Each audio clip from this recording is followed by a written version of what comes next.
요엘 1장 13절부터 20절까지 저와 여러분이 한 절씩 교독하시겠습니다. 제가 먼저 13절 봉독합니다. 제사장들아, 너희는 굵은 배로 동이고 슬피 울지어다. 제단에 수종드는 자들아, 너희는 울지어다. 내 하나님께 수종드는 자들아, 너희는 와서 굵은 배 옷을 입고 밤이 새도록 누울지어다. 이는 소제와 전제를 너희 하나님의 성전에 드리지 못함이로다. 너희는 금식일을 정하고 성회를 소집하여 장로들과 이 땅의 모든 주민들을 너희 하나님 여호와의 성전으로 모으고 여호와께 부르짖을지어다. 슬프다 그 날이여, 여호와의 날이 가까웠나니 곧 멸망같이 전능자에게로부터 이르리로다. 먹을 것이 우리 눈앞에 끊어지지 아니하였느냐? 기쁨과 즐거움이 우리 하나님의 성전에서 끊어지지 아니하였느냐? 씨가 흙덩이 아래에서 썩어졌고 창고가 비었고 곳간이 무너졌으니 이는 곡식이 시들었음이로다. 가축이 울부짖고 소떼가 소란하니 이는 꼴이 없음이라. 양떼도 피곤하도다. 여호와여, 내가 주께 부르짖으오니 불이 목장의 풀을 살랐고 불꽃이 들의 모든 나무를 살랐음이니이다. 들짐승도 주를 향하여 헐떡거리오니 시내가 다 말랐고 들의 풀이 불에 탔음이니이다. 아멘. 할렐루야.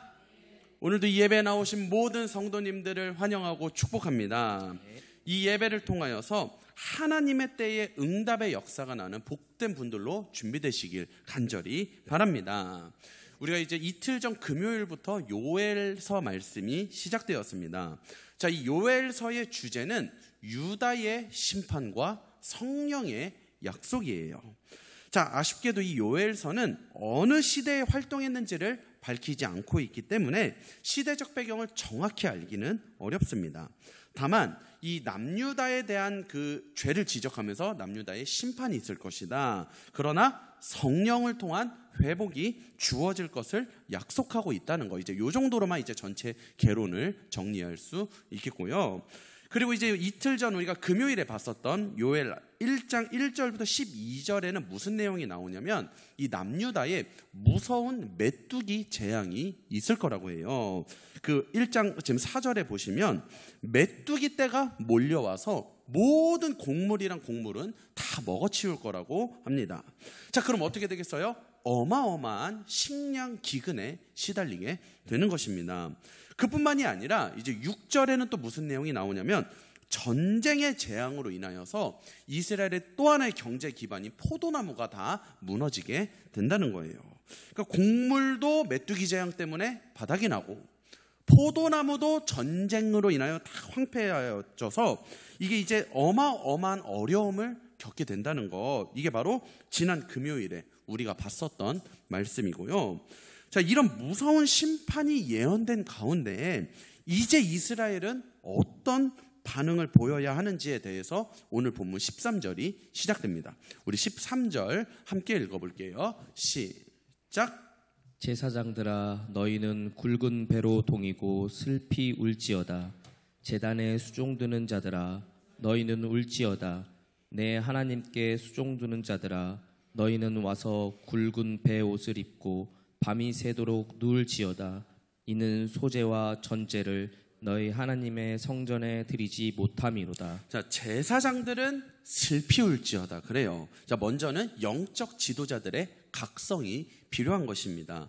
13절 끝에 보면 이는 소제와 전제를 너희 하나님의 성전에 드리지 못함이로다. 자, 이 소제와 전제를 드리지 못하는 이 상황까지 온 것에 대한 영적 지도자의 책임을 묻는 것입니다. 자, 여기서 소제는 어떤 제사냐면 레위기의 5대 제사 중 하나인데요. 곡식을 드리는 제사예요. 그런데 지금 이 소제를 드리지 못하고 있다고 해요. 왜요? 메뚜기 떼가 곡물을 다 먹어치웠기 때문입니다. 또 뭐냐면 전제를 드리지 못한다. 이 전제는 뭐냐면 액체를 이렇게 제단에 부어드리는 제사인데요. 그 액체가 바로 포도주예요. 포도주를 부어드리는 제사가 전제인데 이 전제를 못 드리고 있다고 합니다. 왜요? 전쟁의 재앙으로 인하여 포도나무가 다 말라버렸기 때문이에요. 그러니까 어렵다 해서 어디까지 왔냐면 예배조차도 드리지 못하는 상황에 놓인 겁니다. 자, 이렇게 소제와 전제를 드리지 못한, 하나님께 예배조차도 드릴 수 없는 상황이 돼버린 것에 대해서 먼저 제사장들이 슬피 울며 회개할 것을 촉구하고 있는 것입니다. 자, 그런데 또 제사장뿐만 아니라, 이제 제사장에게 먼저 요구하는 것일 뿐이지, 제사장뿐만 아니라 이제 온 백성들에게도 이 회개를 요구하셔요. 우리 14절 같이 읽어보겠습니다. 시작. 너희는 금시기를 정하고 성회를 소집하여 장로들과 이 땅의 모든 주민들을 너희 하나님 여호와의 성전으로 모으고 여호와께 부르짖을지어다. 자, 여기 너희는 금식일을 정하라고 해요. 근데 여기 이게 원문으로 직역을 하면 금식을 봉헌하다, 이런 의미입니다. 이 봉헌이라는 것은요, 따로 구별돼서 떼어놓는다라는 그런 의미예요. 그래서 금식을 봉헌한다는 것은 어떤 의미를 가지냐면 육신의 염려와 축으로부터 시간을 좀 따로 떼어내서 영적인 문제에 관심을 기울이라는 것입니다. 그러니까 온 백성에게 지금 금식하며 회개할 것을 요구해요. 자, 여기서 금식은 좀 전에 말한 것처럼 단순히 밥을 안 먹는 것보다 봉헌의 의미를 가집니다. 뭐냐면 바쁜 일상으로부터 조금 이렇게 한 걸음 나와서 내 영적인 문제에 조금 더 집중을 해야 한다는 거예요. 자, 이렇게 영적인 문제를 놓고 고민하고 부르짖는 그런 시간이 필요하다는 것입니다. 그러니까 임박한 하나님의 심판 앞에 지금 그 주님 앞에 나아올 것을 온 백성들에게도 요구하는 것입니다. 이렇게 하나님 앞에 나와서 통곡하며 회개해야만 하는 필연적인 이유를 이제 16절부터 20절에 설명하는데요. 16절에 먹을 것이 우리 눈앞에 끊어지지 아니하였느냐, 기쁨과 즐거움이 우리 하나님의 성전에서 끊어지지 아니하였느냐. 이제 먹을 것이 아까 설명드린 것처럼 다 끊어져 버리고 성전에서 기쁨과 즐거움, 하나님이 주시는 영적 기쁨까지도 다 사라져 버릴 것이다. 17절에 씨가 흙덩이 아래에서 썩어졌고 창고가 비었고 곳간이 무너졌으니 이는 곡식이 시들었음이로다. 이제 창고가 비었고 곳간이 무너질 것이라고 말해요. 그리고 18절에 보면 양떼와 소떼, 20절에는 들짐승들 모두가 다 이제 고통 속에 있게 될 것이라 경고합니다. 그러면서 이런 처참한 상황을 피하고자 한다면 이런 심판이 임하기 전에, 이게 우리에게 일어나기 전에 모든 것을 내려놓고 여호와께 부르짖으며 회개하라는 거예요. 자, 근데 물론요, 이렇게 심판을 피하기 위해서 회개하는 것도 중요하지만요, 사실 여기에는 더 중요한 영적인 원리가 담겨 있습니다.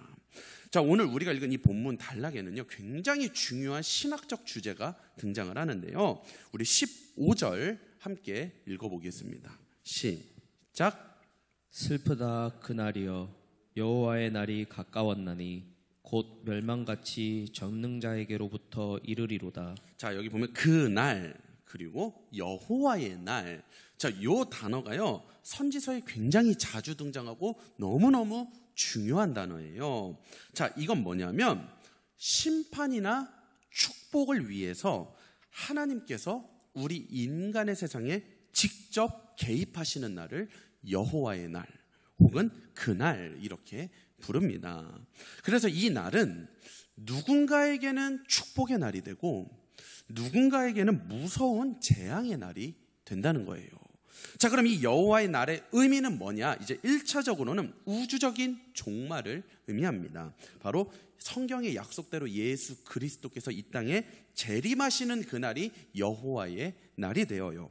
그래서 그날 예수를 믿는 자에게는 영원한 천국이, 그리고 예수를 믿지 않는 자에게는 최후 심판 가운데 영원한 형벌의 지옥이 있게 됩니다. 자, 그런데요, 이 여호와의 날이 또 다른 의미가 있어요. 추가적으로 뭐냐면 재림하실 때 말고 우리가 살아가는 우리 각자 개인의 인생, 각자 삶의 현장에도 그날이 있습니다. 뭐냐면 하나님께서 직접적으로 우리 삶에 개입하시고 그래서 우리 삶에 일하여 주시는 그분의 때를 여호와의 날이라고도 표현해요. 그래서 이 날을, 그날을 하나님의 때다, 이렇게도 표현을 할 수 있습니다. 그분이 정하신 때가 되어서 이제 움직이시고 우리 삶에 깊숙이 개입하셔서 일하시는 이 하나님의 때가 바로 여호와의 날이에요. 그러면 하나님께서는요, 원래 그분의 때까지는 잠잠히 기다리셔요. 마치 안 계신 것처럼 잠잠히 기다리십니다. 그러다가 그 때가 차면은 움직이시고 우리 삶에 개입하시는데요, 그때 이 하나님의 개입이 누군가에게는 어마어마한 복으로 다가오는데 그게 누군가에게는 어마어마한 재앙으로, 오늘 본문에 나오는 요엘서 1장의 심판과 같은 상황으로 온다는 것입니다. 자, 그런데 보통 이게 다른 선지서에서 이 날, 여호와의 날, 그날은요, 하나님께서 적국을 심판하시고 자기 백성을 구원하여서 영광스러운 승리를 가져다주는 그런 날로 묘사가 돼요. 그러니까 하나님이 딱 개입하셔서 이제 고통당하던 하나님의 백성들은 승리를 얻고, 그리고 하나님을 대적하던 자들, 그래서 하나님의 백성을 괴롭히던 자들은 패배를 얻게 되는 그런 날, 주로 그렇게 묘사가 되어 있어요. 그런데 요엘서에서 이 날은요, 마치 꼭 하나님의 백성에게 멸망이 임하는 날처럼 묘사가 됩니다. 그래서 우리 15절 좀 전에 읽은 거 보면은 슬프다 그날이여 여호와의 날이 가까웠나니. 그러니까 분명 여호와의 날은 적을 심판하시고 자기 백성을 구원하시는, 너무 어떻게 보면 기다려져야 되는 날인데 이게 지금 가까워지는 것을 슬퍼하고 있다는 것입니다. 그래서 15절 끝에 보면 멸망같이 전능자에게로부터 이른다고 해요. 자, 그러면 왜 요엘 선지자는 다른 선지서들과는 다르게 이 여호와의 날을 부정적으로 바라보고 있을까요? 자, 오늘 우리가 읽은 이 단락은 굉장히 중요한 두 개의 신학적 메시지를 우리에게 던집니다. 자, 우선은요, 요엘 선지자도 여호와의 날이라는 게 하나님의 백성에게는 구원의 날이고 하나님의 백성이 아닌 자들, 적국에게는 심판의 날이라는 이 기본적인 뼈대는 요엘도 인정을 합니다. 그런데 그런 날이 지금 이스라엘에게 심판의 날이 될 수도 있다. 구원의 날이 되어야 되는데 심판의 날이 될 수도 있다. 이게 뭐를 의미하느냐?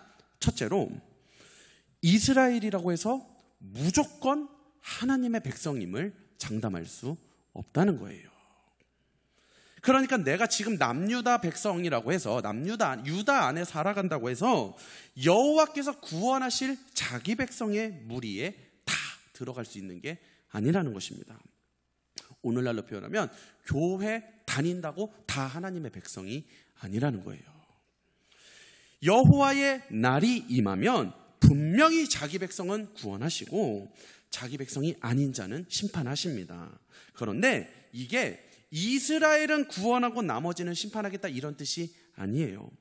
이스라엘 안에서도 여호와의 백성만 구원할 것이고 다른 나라 열방 중에서도 여호와의 백성이 있으면 그들은 구원할 것이고 이스라엘 안에 있어도 여호와의 백성이 아닌 자들에게 그날은 심판의 날이 될 것임을 말하고 있습니다.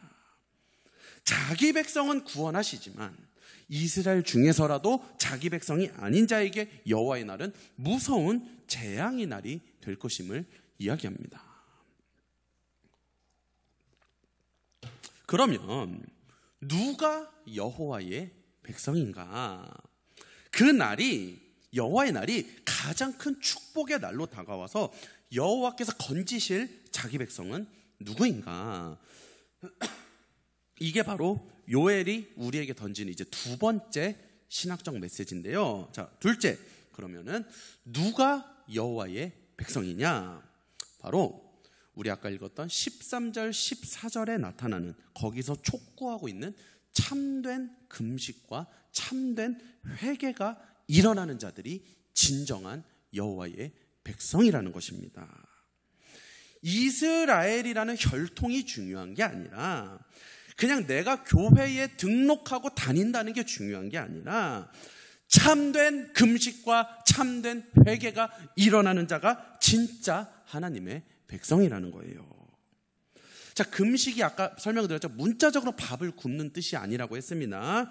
육체적인 내 삶의 영역에서 잠시 벗어나서 영적인 문제에 집중하는 이런 개념을 금식이라고 표현하는 거예요. 근데 이제 물론 이게요, 밥을 굶을 때 이게 훨씬 더 효율적으로 잘 일어나기는 합니다. 그래서 여러분 가끔씩은 이제 금식을 작정하고 하나님과 이렇게 조용한 시간을 보내는 거 굉장히 귀한 일이고 영적인 문제에 집중하기 훨씬 더 쉬워져요.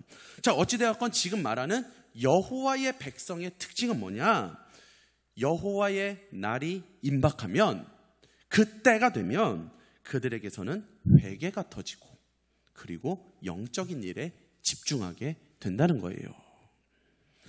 하나님의 백성이 아닌 자들은요, 아무리 하나님의 때가 가까이 와도, 아무리 여호와의 날이 임박을 해도 똑같아요. 그냥 여전히 나태하고 여전히 영적인 나태함과 영적인 게으름을 말하는 거예요. 영적인 게으름. 영적인 일에는 관심도 없이 그냥 세상의 삶에 치여서 똑같이 살아가요. 이들에게 여호와의 날, 하나님의 때는 무서운 재앙과 심판의 날이 될 것입니다. 그런데 여호와께서 그날에 건지실 자기 백성의 특징은 그날이 가까우면 가까울수록, 하나님이 그 사람에게 일하실 때가 가까워지면 가까워질수록 그 사람에게서 자꾸 회개가 터진다는 거예요. 하나님 앞에 항복하게 되고 자기의 숨겨진 죄악들을 발견하게 되며 그분 앞에 엎드리게 됩니다. 그러면서 동시에 영적인 일에 더 많은 관심을 갖게 돼요. 그래서 이들은 여호와의 날이 임박하면 자기 죄악을 자복하고 회개하는 일을 계속하다가 그분의 때가 찼을 때, 그 날이 왔을 때 하나님의 개입 가운데 그분의 건지심을 경험하는 것입니다.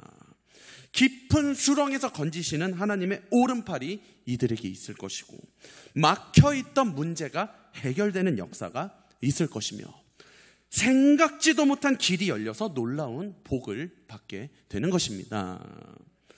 왜 그럴 때 있잖아, 아무리 기도해도 하나님이 안 움직이실 때가 있잖아요. 도대체 지금 하나님 내 기도를 듣고는 계신 건지, 하나님 혹시 지금 졸고 계신 건 아닌지, 막 이런 생각이 들 정도로 기도하는데도 내 상황이 전혀 변하지 않을 때가 있습니다. 그게 아직 여호와의 날이 아니어서 그래요. 아직 하나님의 정하신 때가 안 찬 겁니다. 그분의 때가 차서 여호와의 날이 되었을 때, 임박했을 때 그분은 움직이시고 우리 삶에 정확하게 개입하십니다. 그런데 이 하나님의 개입이 누군가에게는 어마어마한 복의 형태로 다가오지만 누군가에게는 벌벌 떨릴 정도의 무서운 재앙으로, 요엘서 1장의 심판의 현장으로 올 수도 있다는 거예요. 하나님의 백성에게는 엄청난 축복의 날이지만 하나님의 백성이 아닌 자들에게는 가장 두렵고 떨리는 날이 될 것입니다. 여러분에게 여호와의 날은 어떻게 다가오십니까? 그 날이 오기가 기다려지고 사모가 되십니까? 아니면 그 날이 안 왔으면 좋겠습니까? 하나님의 때가 기다려지고 사모가 되는 이 하나님의 백성의 특징을 말씀드렸죠. 뭐예요? 갑자기 회개가 터지고 나도 모르게 막 모든 말씀들에 항복이 되며 내가 미처 깨닫지 못했던 죄악들이 발견되고 있다면 이건 여러분이 바로 하나님께서 구원할 자기 백성이라는 뜻인 동시에 이제 곧 여호와의 날이 임박했음을 의미합니다. 이런 현상들이 지금 나타나고 계시다면 곧 하나님이 움직이실 것이고 여러분의 삶에 정확하게 개입하실 거예요. 그래서 우리를 얽매고 있던 모든 문제들로부터 풀려나게 하실 것이고 우리를 고통으로 몰아넣었던 그 모든 수렁에서 우리를 건지실 것입니다. 그리고 하나님께 우리가 약속의 말씀으로 받았던 이 모든 기도 제목들이 응답되는 역사가 있을 거예요. 그런데 혹시 여전히 오늘의 이런 말씀을 듣고도 무감각하시다면, 회개와 항복을 계속 촉구하고 있는데도 아무런 회개도 터지지 않고 나 자신의 무감각함과 영적 무지함을 보지 못하고 계시다면, 그러면서 여전히 영적인 문제에는 관심이 없고 오로지 그냥 내 삶의 문제만 치여서 그냥 그렇게 살고 계시다면 어쩌면 그런 사람들에게 이 여호와의 날은 가장 두려운 날이 될지도 모르겠습니다. 물론 이것만을 가지고 그 사람이 하나님의 백성이 아니다 이렇게 단정 지을 수는 없겠죠. 예를 들어 이런 경우도 있습니다. 분명히 하나님의 백성은 맞아요. 그런데도 이 사람이 전혀 항복과 회개가 이 사람에게서 터지지가 않고 막 영적인데도 관심이 없는 이런 경우가 있거든요. 이거는 뭐냐면 그에게는 아직 하나님의 때가 멀리 있기 때문에 그런 것입니다. 여전히 이제 그는 좀 광야의 길을 더 걸어야 되고 좀 수렁 가운데서 고통을 더 많이 겪을 수밖에 없다는 것을 의미해요. 아직 기도 응답의 때가 멀리 있기 때문에 그 어떤 회개도 그에게서 터지지를 않고 영적인 문제에도 관심을 안 두고 있는 거예요. 왜냐하면 하나님의 때가 돼서 응답받을 사람들은 반드시 회개와 항복이 터집니다. 평소보다 더 많은 빈도수로 이 일들이 일어나요. 이게 응답되기 바로 전에 나타나는 현상들입니다. 여호와의 날이 가장 큰 축복으로 다가올 자들이에요.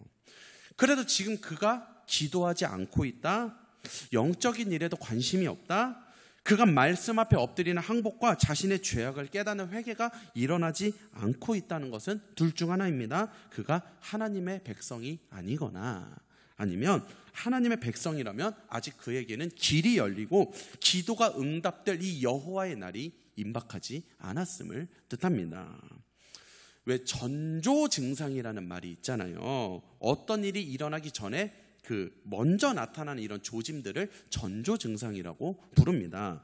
왜 예를 들면 우리가 잘 알고 있는 거, 지진이 일어나기 전에 전조 증상들이 있다고 하잖아요. 막 동물들이 비정상적으로 행동한다거나, 막 지하수의 수위가 급변한다거나, 전자기파에 이상이 생기면 학자들이 이런 전조 증상들을 보니 곧 지진이 일어나겠구나 이렇게 예측할 수가 있어요. 여러분, 기도 응답에도 전조 증상이 있습니다. 나의 막혀있는 길이 풀리고 어려움 속에서 해방되며 약속의 말씀이 성취될 때가 되면 나타나는 전조 증상이 있어요. 그게 뭐냐? 바로 항복과 회개의 빈도수가 높아진다는 겁니다. 이 사람에게서 이런 현상이 나타나는 거 보니까 곧 응답의 때가 오겠구나. 이런 전조 증상이 있는 걸 보니 이제 곧 여호와의 날, 하나님의 때가 임하겠구나. 전에는 1년에 한 번 일어나던 회개가 갑자기 막 며칠에 한 번씩 회개가 되고, 그로 인해 내 영적 상태를 깨달으며 하나님께 항복하는 빈도수가 잦아집니다. 그로 인하여 나도 모르게 영적인 문제에 더 많은 시간을 투자하고 있다면 지금 여러분은 하나님의 때가 거의 다 찬 것입니다. 이게 바로 기도 응답이 일어나기 전에 전조 증상들이에요. 교만했던 나 자신이 겸손해지고 영적인 일에 더 깊은 관심을 갖게 되며 그로 인한 예배가 살아나고 회복되어서 전심으로 내가 주님을 사랑하게 된다면 지금 곧 여호와의 날이 임박한 것입니다. 회개가 자주 터지면 곧 응답이 옵니다. 축구할 때 계속 슛 때리다 보면 골 들어가는 것처럼 회개가 계속 터지다 보면 곧 응답이 오는 거예요. 영적 생활이 살아나서 그 삶이 지속된다? 바로 막힌 문제가 해결될 때가 왔다는 것입니다. 말씀에 자주 항복이 돼서 자꾸 엎드려진다는 거, 이제 그 약속의 말씀이 성취될 때가 왔다는 것입니다. 이런 전조 증상 뒤에 곧 여호와의 날이 옵니다. 그 날에 하나님께서는 우리 삶에 깊숙이 개입하실 거예요. 그 가운데 모든 막혀있는 문제가 해결되고 질병이 치유될 것이며 약속하신 말씀이 그대로 성취될 것입니다. 이 일들을 경험하는 복된 하나님의 백성이 되기를 소망합니다. 그래야 가장 복된 그날 여호와의 날에 그분의 개입하심으로 모든 문제가 해결되기 위한 오늘의 소중한 부르짖음과 기도의 무릎이 계속되기를 간절히 바라고 축복합니다. 기도하겠습니다. 하나님 감사합니다. 오늘도 이렇게 귀한 말씀 주시고 여호와의 날에 하나님의 백성으로서 그날이 가장 축복이 될 하나님의 백성의 특징이 무엇인지를 깨닫게 하여 주심을 감사드립니다. 주님, 이 시간 혹시 회개가 자꾸 터지는 백성이 있다면, 자꾸 말씀에 항복이 되고 자꾸 영적인 일에 관심이 높아진다면 이제 곧 하나님이 움직이실 때가 되어 그의 모든 막힌 문제를 풀어주실 줄로 믿습니다. 주님, 이 하나님의 때에 응답받을 자가 이곳에 있게 하여 주시옵소서. 여호와의 날에, 그 날에 놀라운 하나님의 응답의 역사로 인하여 진정한 부흥을 경험하는 이 시간 되게 하여 주시옵소서. 감사를 드리며 예수님의 이름으로 기도드립니다. 아멘.